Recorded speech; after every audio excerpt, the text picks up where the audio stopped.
Aleluia. Louvado seja o nome do nosso Senhor e Salvador Jesus Cristo. Quem trouxe a palavra do Senhor, diga graças a Deus. Acha lá então o livro de Hebreus, por gentileza, capítulo 10. Essa semana não falte na escola bíblica, não. Quem veio no culto de quinta-feira, também falando em avisos aqui? Foi bênção o culto de quinta-feira, não foi? Foi uma bênção, não falte o culto de quinta-feira. Vai ser maravilhoso, certamente, para você e para a sua família. Deus é bom, Deus tem feito tanta coisa boa em nosso meio. Deus tem mostrado tanto o seu poder em nossas vidas. E vale a pena permanecer cada vez mais firme nas mãos do Senhor, nosso Deus. Gente de fé é o tema da ministração da palavra nessa noite.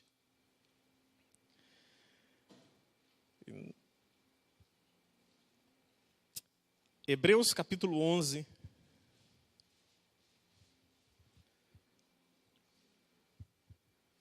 Está todo mundo ouvindo bem aí? Amém. Estamos trabalhando incansavelmente para melhorar cada vez mais. Né? Rogério, cadê o Fabiano também? Dá trabalho. Mas vai melhorar cada vez mais em nome de Jesus.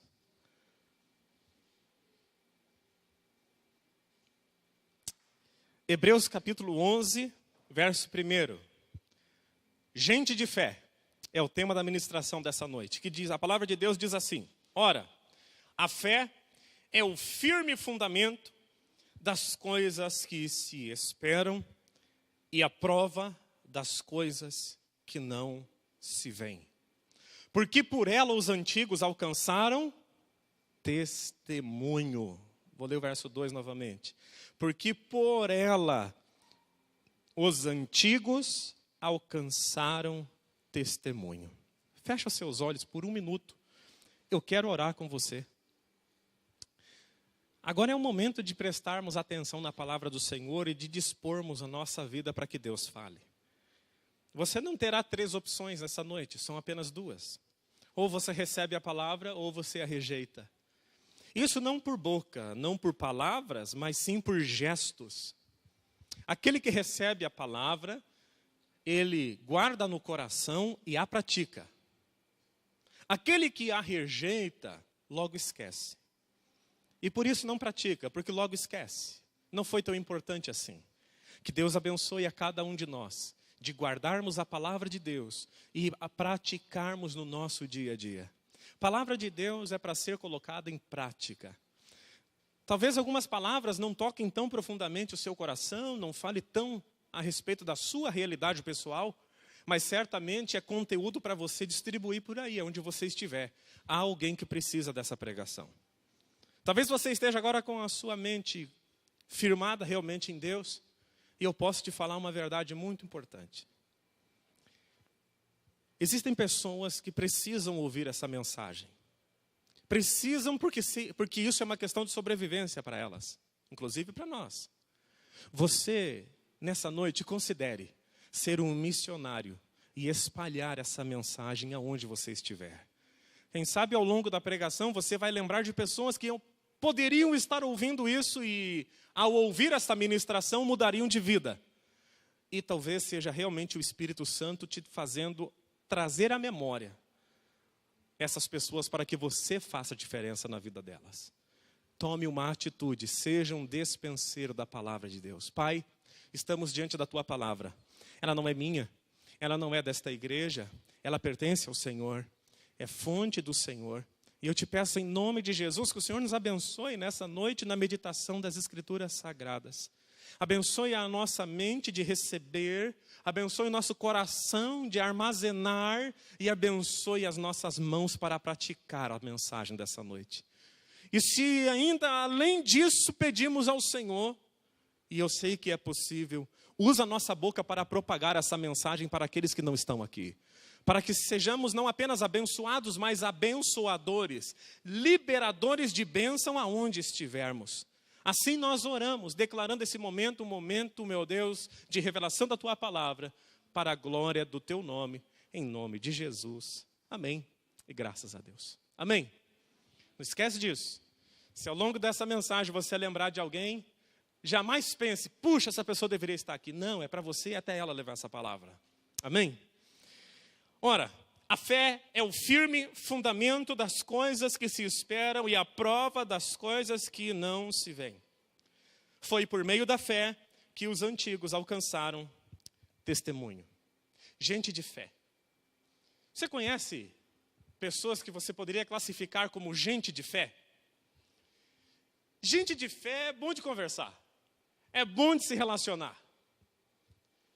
Conversar com pessoas que têm plena convicção de que Deus vai fazer, não porque ela está enxergando alguma coisa, não porque ela está enxergando alguma virada na sua vida, mas é porque ela tem plena convicção de que se Deus falou, Ele é fiel para fazer. É o tipo de pessoa que vive cheia de esperança. E a esperança é a alegre antecipação do que é bom. Eu já consigo me alegrar hoje com aquilo que eu estou vislumbrando que vai acontecer. Não aconteceu hoje, mas eu já consigo me alegrar agora com isso. Gente de fé é assim. É gente que está o tempo todo cheio de esperança. E vamos falar a verdade, no mundo que nós vivemos, principalmente na nação que nós moramos, ultimamente gente com esperança está ficando cada vez mais raro. São tantos desastres, são tantas desgraças que a gente está vendo no nosso país nos últimos dias, que parece que a esperança vai murchando cada vez mais. Mas nós não nos movemos por aquilo que vemos. Nós nos movemos pela fé no nosso Senhor e Salvador Jesus Cristo. Se o mundo está em trevas e sem esperança, aqui está a solução para o mundo. A solução para o mundo somos nós. Jesus declarou: vocês são a luz do mundo. Vocês são o sal da terra. Quando ele estava no mundo, ele disse que ele era a luz do mundo. Mas depois ele declarou: vocês é que vão ser a partir de agora, porque eu estou saindo. E eu vou agir através de vocês. Quem recebe isso, diga graças a Deus. Gente, quando eu olho para o livro de Hebreus, e talvez você tenha a mesma percepção, é impossível não querer participar desse grupo de gente. É um grupo de gente seleta, que o escritor do livro de Hebreus chega ao ponto de dizer, não dá para falar muito sobre eles. E chega ao ponto no clímax desse texto aqui do Hebreus capítulo 11, ele dizer assim, o mundo não era digno deles. O mundo não é digno de quem tem muita fé. O mundo não é digno de gente dessa estirpe. Ele vai dizer várias vezes, pela fé Abel ofereceu o melhor sacrifício. Pela fé Enoque foi transladado. Ele vai dizer também que pela fé Noé, divinamente avisado das coisas que iria acontecer, temeu e para a salvação da sua casa preparou uma arca. No verso 8, o escritor declara, pela fé Abraão, sendo chamado, obedeceu. A palavra do Senhor vai continuar a dizer, pela fé José, próximo da morte, fez menção da saída dos filhos de Israel e deu ordem acerca dos seus ossos. Pela fé Moisés, nascido, foi escondido 3 meses. Pela fé Moisés, sendo já grande, recusou ser chamado filho da filha de Faraó. E pela fé, ele vai dizendo homens e homens extraordinários. Que Deus nos abençoe. Que se Jesus não voltar na nossa geração, a próxima geração dizer assim, pela fé a geração antes de nós fez isso, fez aquilo outro. Quem sabe os nossos filhos dirão a mesma coisa de nós. Olha, pela fé meu pai fez isso, pela fé minha mãe fez aquilo, pela fé as coisas mudaram na nossa casa. Porque a fé não é um objeto caro que só algumas pessoas podem ter. Todos nós podemos ter. Gente de fé é gente que realiza. Algumas características de gente de fé é que eu quero falar nessa noite. Para tentar delinear um pouquinho sobre características de homens e mulheres de grande fé. A primeira característica desse grupo de gente qual nós pertencemos é que eles entendem que oportunidades devem ser construídas. Oportunidades não acontecem por acaso. Vamos dizer juntos? Diga assim, oportunidades devem ser construídas. Quem tem fé, a característica daquela pessoa que tem fé é movimento. Ela não fica muito tempo parada. Olhando alguns exemplos, por exemplo, da mulher do fluxo de sangue. Todos conhecem a história da mulher do fluxo de sangue. Uma mulher que há muito tempo estava sofrendo com fluxo de sangue contínuo. Os médicos não puderam curá-la, ela gastou todo o dinheiro que tinha em grandes especialistas da sua época, mas infelizmente a medicina da época não pôde fazer nada por ela. Movida pela fé, ela vai até onde Jesus está. E isso é interessante na vida dessa mulher. Ela não ficou parada, observando a sua destruição. Porque quem tem fé se move. Diga assim, quem tem fé se move. Você está se movendo por fé na sua vida? Eu olho a história dessa mulher, eu acho extraordinária. Uma mulher que era impura, não podia ser tocada nem tocar ninguém. Numa época em que mulher realmente não valia nada. Algumas mulheres eram tratadas por objeto. Se o homem, inclusive, não gostasse da comida que a mulher fazia, já era um objeto, algo sustentável para ele repudiá-la como mulher. Pensa. A sociedade da época aceitava divórcio porque a mulher não sabia cozinhar. É como se fosse assim, comprei uma mercadoria, veio estragada, não sabe fazer a comida, agora não presta mais para mim. Essa mulher viveu nessa época. Essa mulher enfrentou uma multidão, enfrentou os seus medos, enfrentou as suas dores, enfrentou a sua própria fraqueza para encostar nas orlas de Jesus. E quando ela enfrenta tudo isso, movida por fé, Jesus declara, quem tocou em mim?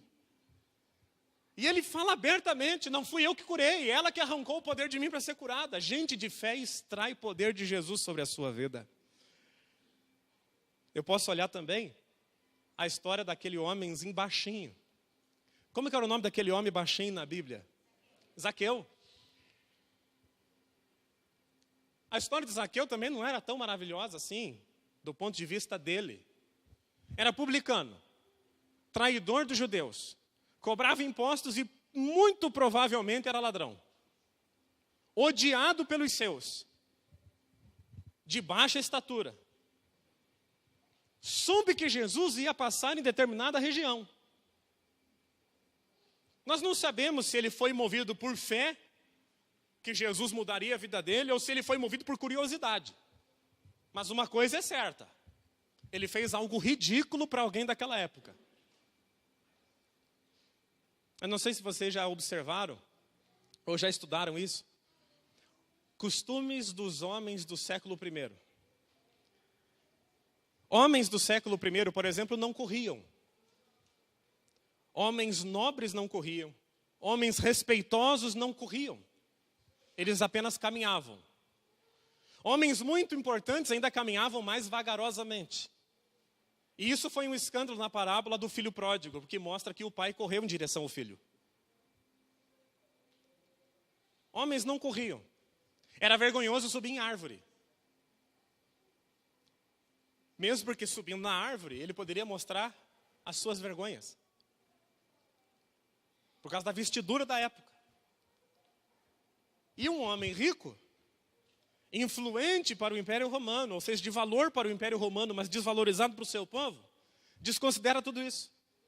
Simplesmente sobe numa árvore para ver quem era Jesus. E o mais glorioso disso é que aquilo fez com que Jesus olhasse para ele.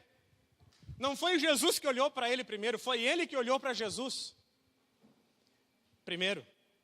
Ele sobe numa árvore e olha para Jesus, para ver Jesus passar, e quando Jesus está passando, Jesus olha para ele, ele gera um milagre. Ele gera uma oportunidade de salvação.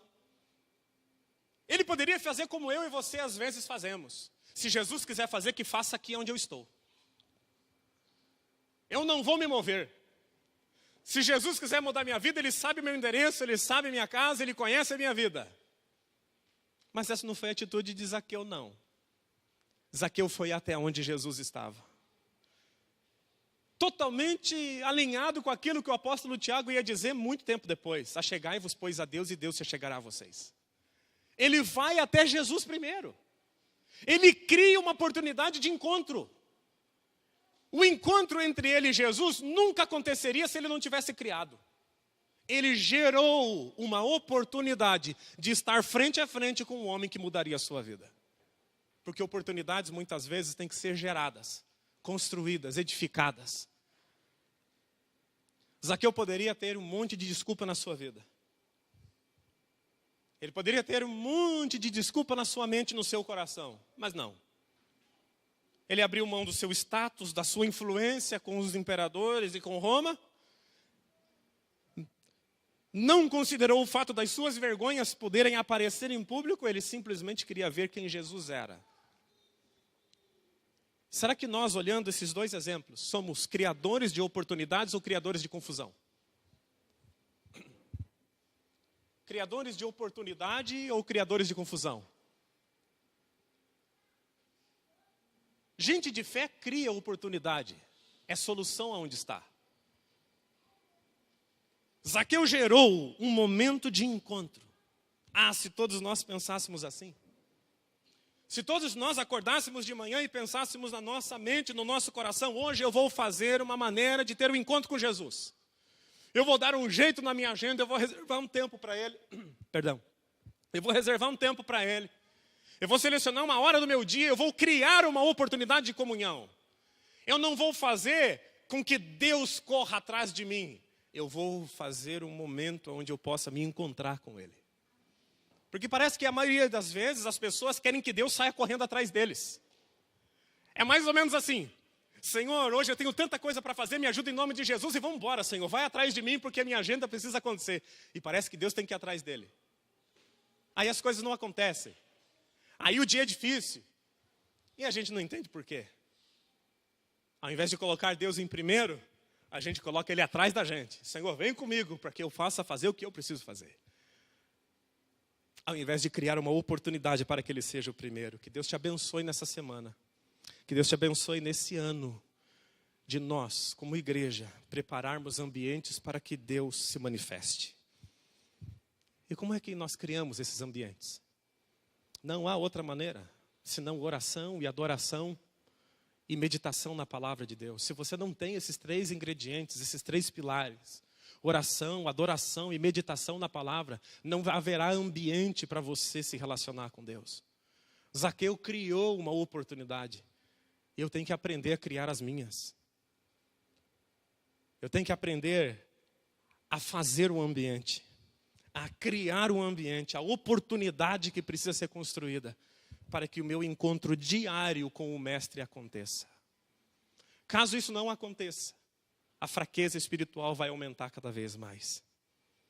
Você não se fortalece espiritualmente se não for por meio da meditação da palavra, da oração e da adoração. Três ingredientes fundamentais. Homens de fé são assim, criadores de oportunidades. Homens de fé também não reclamam das situações. Diga assim, homens de fé não são reclamões. Pergunta para quem está perto de você. Você reclama muito, irmão?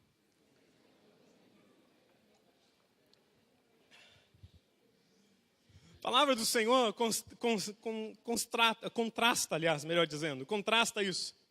Esse clima, muitas vezes, formado por muitas pessoas de reclamação, contrastando com 1 Tessalonicenses que diz, em tudo dai graças, porque esta é a vontade de Deus em Cristo para vocês. Qual é a vontade de Deus? Que em todos os momentos eu tenha habilidade para agradecer. E você precisa de uma habilidade para agradecer nos dias atuais, em todos os momentos da vida. Eu fico pensando, se aquela mulher do fluxo de sangue perdesse o tempo todo da sua vida reclamando da sua doença. Ou se Zaqueu ficasse sentado dizendo assim, não, ninguém nunca vai gostar de mim mesmo, afinal de contas eu sou traidor do meu povo, eu cobro impostos, eu roubo um pouquinho. A minha vida não vai mudar. Porque também, para que precisaria mudar?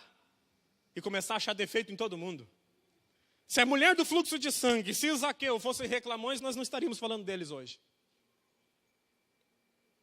Fala a verdade. Esse ano começou não faz muito tempo. Vamos confessar nossos pecados aqui. A Bíblia fala, confessa seus pecados e serão curados. Quem já reclamou esse ano?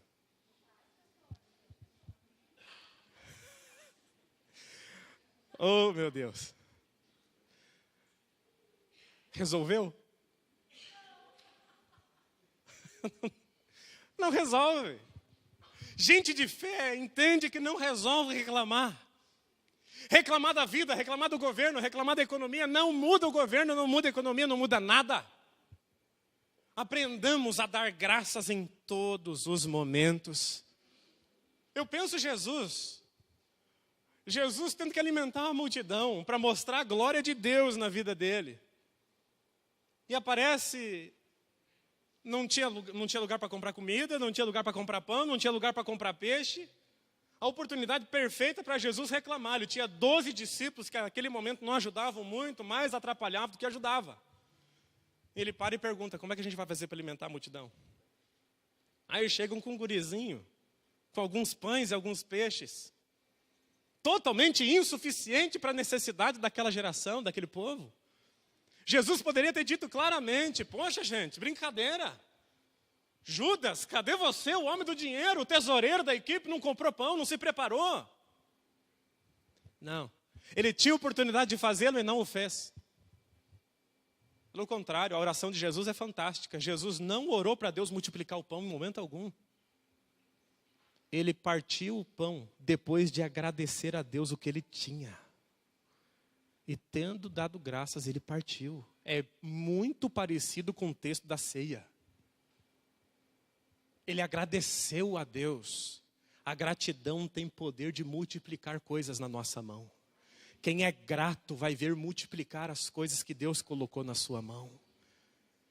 Ao invés de nós fazermos aquilo que às vezes temos o hábito de fazer, de olharmos o que temos e reclamarmos do que temos, porque olhamos para o do próximo e talvez enxerguemos nele algo maior do que nós. Talvez enxergamos no outro uma provisão que a gente queria ter. Irmão, o que você tem na sua mão vai sobrar na sua vida em nome de Jesus. É mais do que suficiente, depende da maneira como você trata isso. Qual é a maneira de ser grato? Eu posso fazer uma oração de gratidão, mas acima de oração de gratidão, eu posso ter atitudes de gratidão, ações de graça. Eu posso fazer muito bem feito com aquilo que eu tenho na mão hoje. Que é aquilo que nós temos falado para os nossos líderes e para a equipe de louvor e para o diaconato o tempo todo. Que é nossa visão de excelência para ministério. O que é excelência? É fazer o melhor possível com aquilo que eu tenho na mão hoje. Não é fazer o melhor que eu posso, não. É o melhor possível com isso que eu tenho na mão. Quando eu faço o melhor possível com o que eu tenho na mão, eu mostro para Deus que eu sou grato por aquilo que Ele me deu. E isso gera multiplicação na minha vida. A ingratidão foi o motivo pelo qual milhares de pessoas morreram no deserto. E muita gente hoje está morrendo na fé por falta de gratidão. O povo de Israel saiu do Egito em menos de 7 dias, eles já estavam reclamando que Deus estava falhando com eles. Menos de 7 dias. Eles viram o mar abrir um dia, 7 dias depois eles já haviam reclamado contra o Senhor. Parece às vezes nós oramos hoje, não chega nem no próximo culto de domingo. O Senhor não me ouve, o Senhor não faz, o Senhor não age. Deus vai agir na sua vida em nome de Jesus. A vida é uma questão de decisão para nós. Porque nós não somos escravos do pecado, mas para nós é uma questão de decisão. O Brasil está chorando. Viu o que aconteceu com aqueles meninos?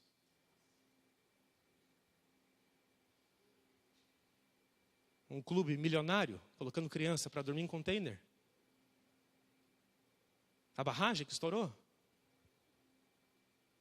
O que a gente vai fazer? Vamos chorar apenas? Ou vamos aproveitar o momento e semear esperança no coração das pessoas? A Bíblia fala para a gente chorar com quem chora. Mas não pode ficar aí. Eu tenho que chorar com quem chora.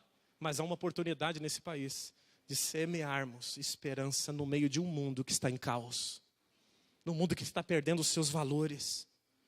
Onde coisas valem mais do que gente. Onde você encontra, fácil, em qualquer praça de alimentação de qualquer shopping dessa cidade. Pais viciados no seu celular enquanto seus filhos tentam conversar na mesa. Observe para você ver quando você for jantar fora. Crianças sendo criadas de qualquer maneira. Os pais viciados no seu celular, na sua vida fútil, enquanto deixa o seu maior bem precioso, que são seus filhos, crescerem sem orientação do lado. É muito fácil você ver isso. Quando você levar sua família para jantar fora ou para comer fora, observe ao seu redor. Você vai ver pais mexendo no celular, não dando bola para os seus filhos pequenos do seu lado. Esse mundo não tem esperança. Pode haver troca de governo, podemos colocar muita polícia na rua, podemos fazer o que for. A esperança desse Brasil está nas mãos do nosso Senhor e Salvador Jesus Cristo. Ontem até conversávamos no encontro de homens com Davi. Pode colocar 50 mil policiais a mais. Não resolve o problema. Quem tira a violência do coração do homem não é a polícia, é Jesus.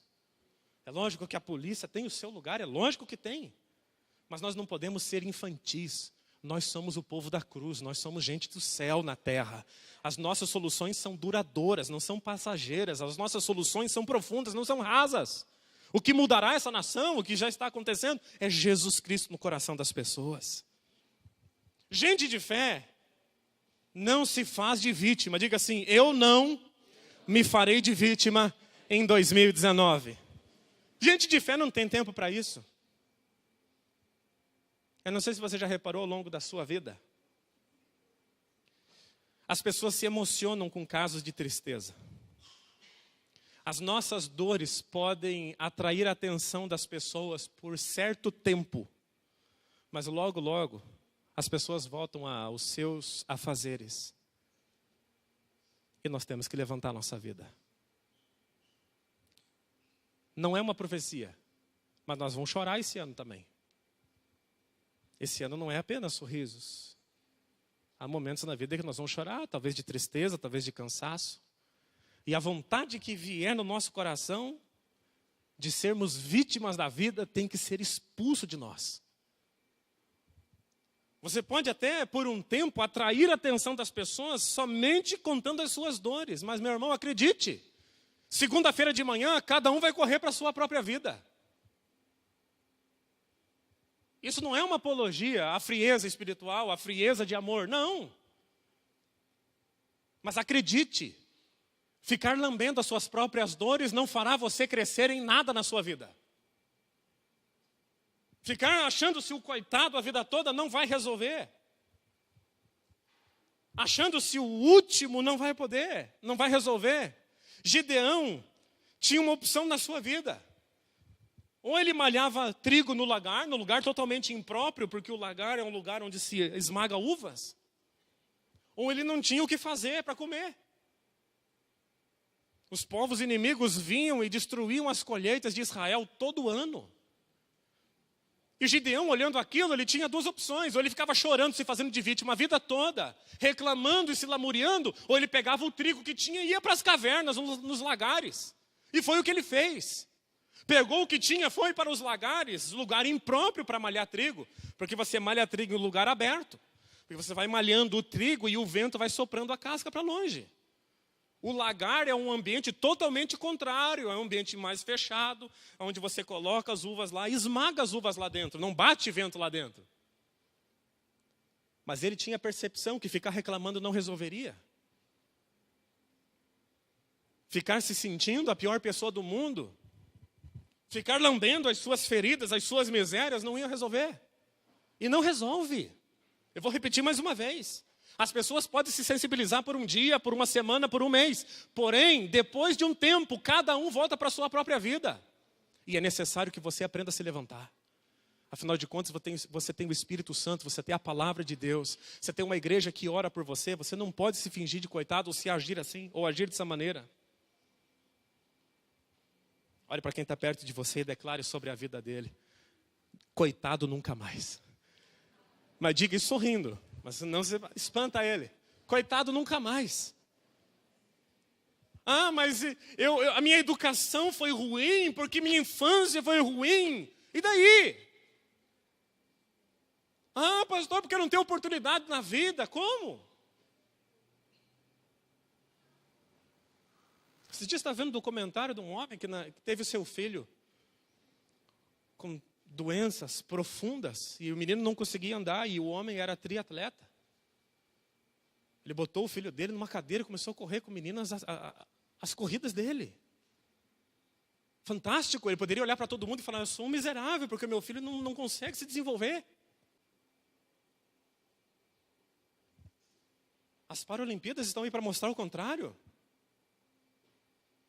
Recordes e recordes sendo quebrados por gente que não dá bola para as dores da vida. Agora nós somos o povo da cruz, temos Jesus, vamos ficar sentados sobre as nossas cinzas, chorando as nossas dores? Nós ainda somos a luz do mundo, com todas as dores que temos. Ainda somos o sal da terra. Homens de fé não se justificam, não justificam seus erros, nem seus pecados. Como Caim fazia. Caim não tinha fé. Caim tentou se justificar diante de Deus de várias formas para o seu pecado. Deus olha para ele sem sentimento de compaixão, no mau sentido da palavra. Sem querer lamber as feridas de Caim, mas botar Caim para cima. Caim não aceitou. Deus olha para ele e fala assim, o pecado está na porta, cabe a você dominá-lo. Eu digo para você, por mais santo que você seja, você vai ser tentado a pecar esse ano. E sabe qual é a resposta de Deus para nós? Cabe a você dominá-lo. Homens de fé não chegam para Deus e dizem, Senhor, porque foi mais forte do que eu. Nada é mais forte do que nós, porque o Espírito Santo está dentro de nós. Ouça a frase completa. Nada é mais forte do que nós, porque o Espírito Santo está em nós. Não é nós que temos poder, mas quem está em nós é maior do que aquele que está no mundo. Como é que a gente tem a cara lavada de chegar para Deus e falar que a gente pecou porque não aguentou? Senhor, eu pequei porque não aguentei. Não, você é nascido de novo. O pecado é mais fraco do que você. Mais forte é o Espírito Santo que está dentro de nós. Adão agiu sem fé. Adão, o que você fez? A mulher que o Senhor me deu. Se justificando. Ao invés de ser homem, falar assim, o problema foi meu. Porque nos textos originais em hebraico, a Bíblia mostra claramente que Adão estava do lado de Eva quando ela comeu e ele não fez nada. Por isso que Deus pergunta para ele, cadê você? É mais ou menos como um supervisor, quando vê que o serviço não foi feito, chama assim o pessoal e diz, cadê vocês? O que vocês estavam fazendo que não está arrumado? Deus olha para Adão e fala assim, cadê você? O caos entrou por quê? O que aconteceu? Aonde você estava? Foi a mulher que o Senhor me deu. Para Deus não adianta. Para Deus não adianta, desculpa. Homens de fé se arrependem, mas não ficam se explicando, ou explicando o inexplicável. Perda de tempo explicar o inexplicável. É igual nossos filhos quando riscam a parede de casa e tentam dar uma explicação lógica do porquê que eles fizeram aquilo. Não é? Experimentou isso já, né, Ricardo? Que alegria que dá no coração da gente, né? Eles tentam explicar, mas não conseguem. Mas nós crescemos e parece que às vezes a gente é uma criança grande. Às vezes parece que somos crianças grandes. Senhor, é o seguinte, eu pequei por causa disso, pequei por causa daquilo. E Deus, olha, o pecado está à porta, cabe a você dominá-lo. Chega de conversa. Homens de fé não desistem. Para finalizar a ministração dessa noite. Homens de fé não desistem. Na parábola do semeador, no Evangelho de Lucas, o final dela me chama a atenção. Verso 15. Mas os que caíram em boa terra são os que com coração bom e generoso ouvem a palavra, retêm e dão fruto com perseverança. Não desistem.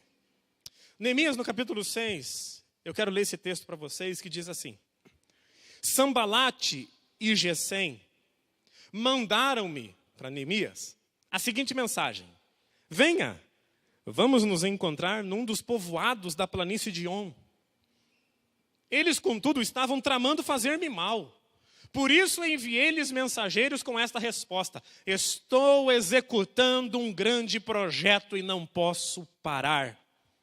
Por que parar a obra para ir me encontrar com vocês? Eles me mandaram 4 vezes a mesma mensagem. E em todas deles a mesma resposta. Homens de fé são imparáveis. Ele tem clareza do que ele tem que fazer, e ele está executando o que ele tem que fazer, e ele não para enquanto não termina o que começou a fazer.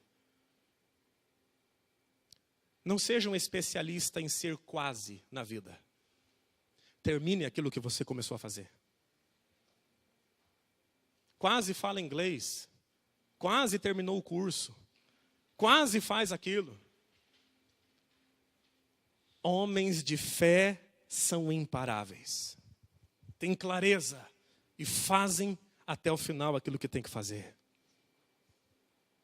Talvez se o reino dos céus pudesse mostrar uma plaquinha para nós hoje, talvez para alguns de nós a plaquinha seria: procuram-se homens que não desistam. Homens que não desistam da família. Homens que não desistam da fé. Homens que não desistem de trabalhar em si mesmos para se aperfeiçoarem para Deus. Homens que não param diante dos obstáculos, não param diante do pecado, não se curvam diante de Mamon, não param diante das dores. Homens que podem representar a Deus decentemente. A Bíblia é a palavra de Deus. Alguém concorda com isso? Confronte-se com ela. Pegue a palavra e jogue contra você. E o que ficar de pé é o que Deus quer que fique. Nunca vou me esquecer de um conselho de um pastor amigo meu, que se tornou um grande mestre. Ele se aposentou, eu acredito que hoje ele mora na Alemanha. Uma pessoa simples, mas de uma cultura extraordinária. Ele disse para mim: confronte a sua vida com as Escrituras. O que ficar de pé é ouro. O que caiu tinha que ter caído. Não tenha medo. Deus nunca vai destruir a sua vida. Ele vai edificar a sua vida. Ele vai abençoar você. Gente de fé. O que mostra que nós somos de fé? Olha para mim só por mais um minuto. Não é isso daqui. A maneira como você guia o teu casamento mostra se você é gente de fé. A maneira como você cria seus filhos mostra se você é um homem de fé. O teu relacionamento com o Criador mostra se você é um homem de fé. Porque a árvore a gente conhece não pelo que ela fala, mas pelo fruto que ela dá. Esses homens de Hebreus capítulo 11 não foram enaltecidos porque tinham sonhos. A Bíblia não fala assim: olha, esses homens aqui de Hebreus 11 são grandes homens porque sonharam muito. Não, porque realizaram pela fé. A fé nos chama a realizar para Deus, a edificar, a construir. E eu quero encerrar essa mensagem nessa noite, pedindo para você fechar seus olhos, em nome de Jesus. Fecha os seus olhos.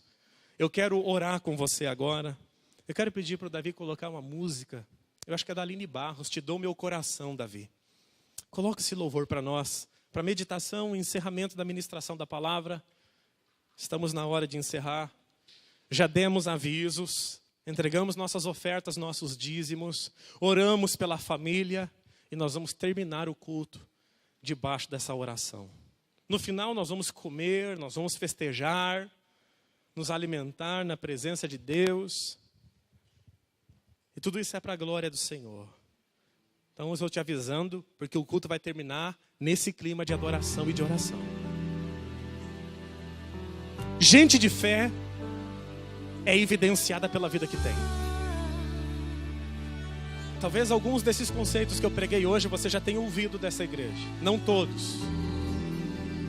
Mas eu quero que você coloque a sua vida na prática dessa palavra. Te dou meu coração e tudo que há em mim. Pode aumentar, Davi. Isso. Por amor a ti, meu rei, meus sonhos rendo a ti, meus direitos dou, orgulho vou trocar pela vida do Aleluia. Senhor. Eu gostaria de pedir à igreja, se coloca de pé, vamos orar. Eu entrego tudo a ti. Feche os seus olhos. Gente de fé entrega. Para de governar sua própria vida no sentido de caminhada eterna. Deixa Deus te dirigir. eu entrego Tome o seu livre-arbítrio nas suas mãos agora e usa ele para entregar a tua vida toda nas mãos do Senhor. a ti. Gente de fé é o que todos nós queremos crescer nisso. Nós já somos de fé. Temos que crescer na fé, desenvolver a fé, impactar pessoas com a nossa fé, com o fruto da nossa conversão. Alguns traços nós delineamos nessa noite. Te dou meu coração, E o maior exemplo é o nosso Senhor Jesus. que há em mim. Como diz a Bíblia, mesmo sendo Deus, não usurpou que ser Deus fosse algo que deveria se apegar, Meu rei, mas esvaziou-se de si mesmo, sonhos rendo a ti. tomou a sua cruz Meus e direitos, se entregou, esvaziou-se. orgulho vou Que o Senhor nos abençoe, pela vida. que eu e você cresçamos na fé essa semana, cessemos as reclamações, cessemos a desistência, paremos a justificativa sem limites, paremos de nos fazer de vítimas, paremos de reclamar e aprendamos a construir oportunidades de relacionamento com Deus acima de tudo. Eu quero orar com você nessa noite.